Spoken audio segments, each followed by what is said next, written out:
All right, everybody, this is part 4 of your morning routine.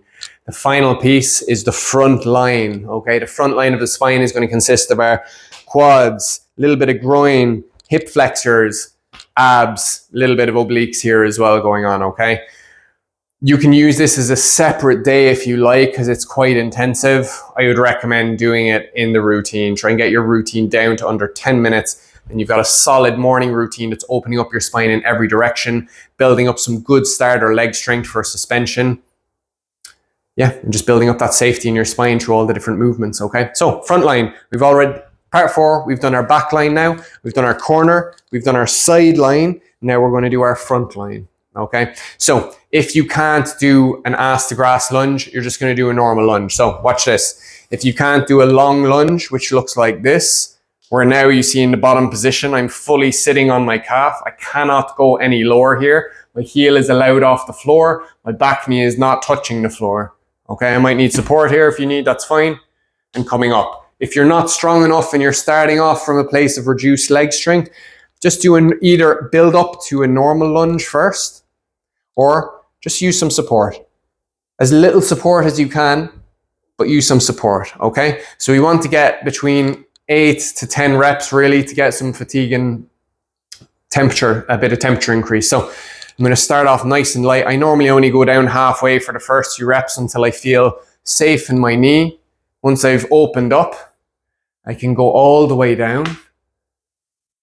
Now I'm starting to feel my hip flexors. I can sit into them safely, okay? You can tear your muscles here if you just jump into this first thing in the morning. So just make sure that you feel safe. You're going a little bit deeper each rep. Use as much support as you need. Notice my proud posture. I'm not pushing off my knee here. I'm staying upright. So I'm really opening up the front of my spine here into my hip flexors and a little bit of groin here as well. So once you've done your 8 to 10, I'm definitely starting to feel a little bit tired here now in this position. So first fatigue. And we're going to do our stretch then, okay? If you're just doing a normal lunge, you're still going to do this stretch as well. So if it's a hard ground, you might want a little bit of support for yourself. So you've just done your 8 to 10 lunges. You're going to put your knee down on the floor. You're going to put your one hand for support here beside you on something, a bed or a couch. If it's my right hip in front, I'm going to raise my right arm. Now, if you feel a pinch in your back here, you've already pushed too far. Okay, so anytime you feel pinching in your spine, it means you've already gone too far, okay? Sensation or a little bit of discomfort is fine, but pain is not fine because the vertebrae are compressing on each other, which is not inherently bad in that position.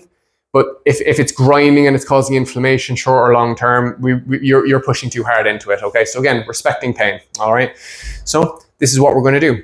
Raise up, and we do what's called pendiculation, which means we're trying to lengthen as much as we can, okay?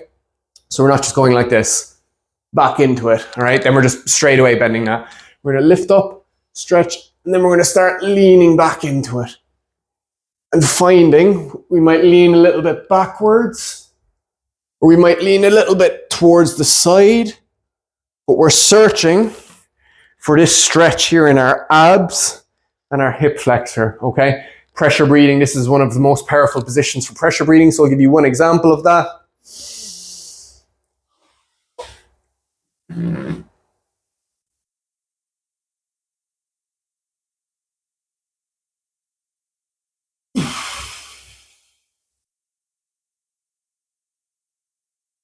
And I would repeat that 2 to 3 more times, okay? Use as much support, change your angles as much as you need until you say, oh, damn, that's a really good stretch here, wherever that is in your abs or in your hip flexor. Think of the front of the spine. It's your spine generally has the issue, not the muscles, all right? And sometimes if it is the muscles that are injured or you have strains or muscles that are really shortened, then just getting them moving properly is going to make massive changes to your back, okay? So we're opening up the front of our spine here, totally neglected by most people. So you'll feel some very powerful stretches here, okay? You've done your lunge now for 8 to 10 reps. You've done your stretch for 30 to 60 seconds, your lunge stretch. Now we're going to finish with the quad stretch. So I recommend for beginners, rest your left hip against the bed here. You're going to reach back. Look at it, and grab it. And why I say that is because some people lift up like that and they're reaching and faffing around here and they cramp your you cramp your hamstring, okay? So just be careful of that. Look back for it, yeah, as close as you can, kick and catch it, okay? If this is all you can do here and you say, oh my God, this stretch in my front line of my quad is outstanding, that's fine. Your goal is to have two hands on, and what we don't want is to be arching your lower back so much here. We want to actually be squeezing your glute and pulling your belly button backwards. As you squeeze your glute and pull your belly button backwards, you're going to feel your pelvis aligning into neutral, and you're going to feel a really incredible stretch opening here, which is one of the main causes for a lot of people that have extension intolerance back pain. So if you're just standing there, or if you're lying on your tummy and you have pain in your lower back from standing, walking, or lying on your tummy, it's generally because your front line is super, super tight, okay? So hold that stretch for 30 to 60 seconds and then do your other side, all right? If you have any questions, leave them in the comments. I'll be really happy to help you. Now you've completed your morning routine for your lower back pain. This is the first phase of the 3-month course, Bulletproof Back, okay? So you can, drop some comments. I'd be really interested to hear how you guys get on and any additions you want made to this as well. Would be great, okay? Good luck. Peace.